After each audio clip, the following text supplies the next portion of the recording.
Kisah Rasulullah dan uang 8 dirham. Dikisahkan baju satu-satunya yang dimiliki Rasulullah Shallallahu Alaihi Wasallam sudah lusuh dan usang. Dengan berbekal uang 8 dirham, Rasulullah berniat untuk membeli pakaian baru. Beliau pun bergegas pergi menuju pasar. Di tengah perjalanan, Rasulullah Shallallahu Alaihi Wasallam melihat seorang budak wanita yang menangis terseduh-seduh. Beliau pun bertanya padanya dengan lemah lembut, "Apa yang terjadi padamu?" Kemudian budak wanita tadi menjawab, "Ya Rasulullah, uang sebanyak 4 dirham yang diberikan oleh majikanku hilang. Padahal uang tersebut akan aku gunakan untuk membeli berbagai kebutuhan mereka.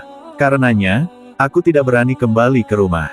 Dengan kemurahan hatinya, Rasulullah Shallallahu Alaihi Wasallam memberikan 4 dirham yang beliau miliki kepada wanita tersebut. Kini uang Rasulullah tinggal 4 dirham.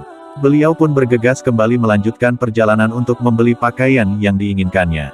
Sesampainya di pasar, Rasulullah mendengar ada seseorang yang meminta tolong karena ia kelaparan dan tidak memiliki uang sama sekali. Lagi-lagi, dengan kemuliaan hatinya, Rasulullah memberikannya uang sebesar 2 dirham. Sisa uang Rasulullah tinggal 2 dirham. Beliau pun masuk ke pasar dan membeli baju seharga 2 dirham, sesuai dengan sisa uang yang dimilikinya. Setelah itu, beliau bergegas untuk pulang.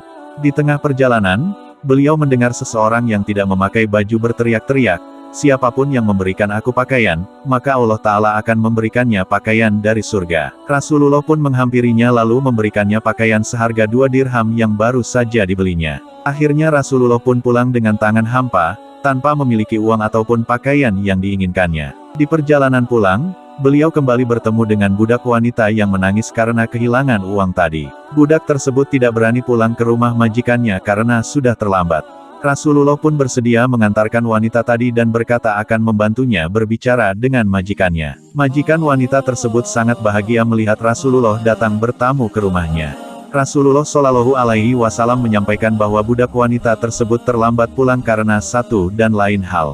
Beliau juga berkata bahwa apabila majikannya ingin menghukum budak wanita tadi, maka beliau bersedia menggantikannya untuk menerima hukuman. Majikan budak wanita tersebut merasa tersentuh dengan kebaikan dan budi pekerti Rasulullah Shallallahu Alaihi Wasallam. Tanpa berpikir panjang, majikan budak wanita itu bahkan membebaskannya tanpa syarat apapun. Mendengar hal tersebut, sang budak wanita merasa sangat bahagia dan bersyukur. Rasulullah pun pulang dengan rasa senang, beliau bahkan tidak menyangka berkah dari uang 8 dirham yang dimilikinya bisa untuk mengatasi rasa takut seseorang, memberi makan orang kelaparan, memberikan pakaian untuk yang membutuhkan dan membebaskan seorang budak. Wallahu a'lam bishawab.